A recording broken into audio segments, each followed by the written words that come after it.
ಸಮಸ್ಯೆಗಳನ್ನು ಹೇಳ್ತೇವೆ. ಸಮಸ್ಯೆ ಯಾಕೆ ಆಗಿದೆ ಅನ್ನೋದನ್ನು ನೀವು ಅದನ್ನು ಉಲ್ಲೇಖ ಮಾಡಬೇಕಾಗ್ತದೆ.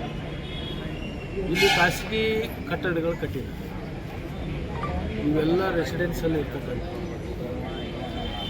ಇಲ್ಲಿ ಬ್ಯಾಂಕ್ಗಳು ಮಾಡಿದ್ದಾರೆ.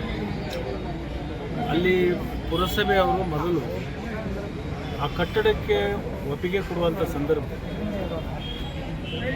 ಯಾವ್ಯಾವರು ಏನು ಮಾಡ್ತಾರೆ ಅವರಿಗೆ ಪಾರ್ಕಿಂಗ್ ವ್ಯವಸ್ಥೆ ಏನಿದೆ, ಅಂಡರ್ಗ್ರೌಂಡ್ ಇರ್ಬೋದು ಅಥವಾ ಬೇಸ್ಮೆಂಟದಲ್ಲಿ ಕಡ್ಡಾಯವಾಗಿ ಅದನ್ನು ಪಾರ್ಕಿಂಗ್ ಮಾಡಿಸಿ ಅವ್ರಿಗೆ ಕೊಡಬೇಕಾಗಿತ್ತು.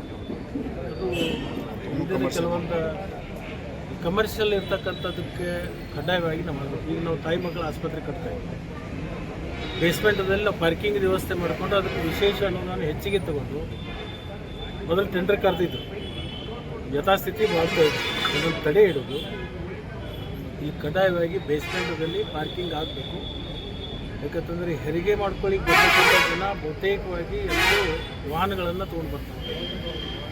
ಟೂ ವೀಲರ್ ಭಾಳ ಕಡಿಮೆ, ರಿಕ್ಷಾ ಇರ್ಬೋದು, ಕಾರ್ ಇರ್ಬೋದು, ಜೀಪ್ ಇರ್ಬೋದು, ಫೋರ್ ವೀಲ್ ವೆಹಿಕಲ್ಗಳನ್ನು ತೊಗೊಂಡು ಅವರೆಲ್ಲರೂ ತಂದು ರಸ್ತೆ ಮೇಲೆ ನಿಂತರೆ ಏನು ತೊಂದರೆ ಆಗುತ್ತೆ ಅಂತೇಳಿ ಇದನ್ನೇನು ಆಲೋಚನೆ ಇವತ್ತು ನಾವು ಮಾಡ್ತಾಯಿದ್ವಿ. ಹಿಂದಿನ ಪುರಸಭೆಯ ಆಡಳಿತ ಮಂಡಳಿಯವರು ಅಲ್ಲಿ ಅಧಿಕಾರಿಗಳು ಮಾಡಿದರೆ ಅದು ಸರಿ ಹೋಗ್ತಿತ್ತು. ಈ ಖಾಸಗಿ ಕಟ್ಟಡಗಳಲ್ಲಿ ಸುಮಾರು 3-4 ಬ್ಯಾಂಕ್ಗಳು ಮಾಡಿದ್ದಾರೆ.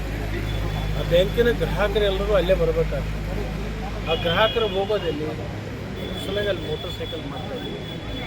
ಅದಕ್ಕೆ ಈಗೇನು ನಮ್ಮದು ಬೇಸ್ಮೆಂಟ್ ಆಗ್ತದೆ, ಆ ಬೇಸ್ಮೆಂಟಲ್ಲಿ ಒಂದು ಪಾರ್ಕಿಂಗ್ ವ್ಯವಸ್ಥೆ ದೊಡ್ಡ ಪ್ರಮಾಣದಲ್ಲಿ ಮಾಡಿಕೊಂಡು ಈ ಜನದಟ್ಟಣೆಯನ್ನು ಅಲ್ಲೇ ಶಿಫ್ಟ್ ಮಾಡುವಂಥ ಕೆಲಸ ಮಾಡ್ತೀವಿ.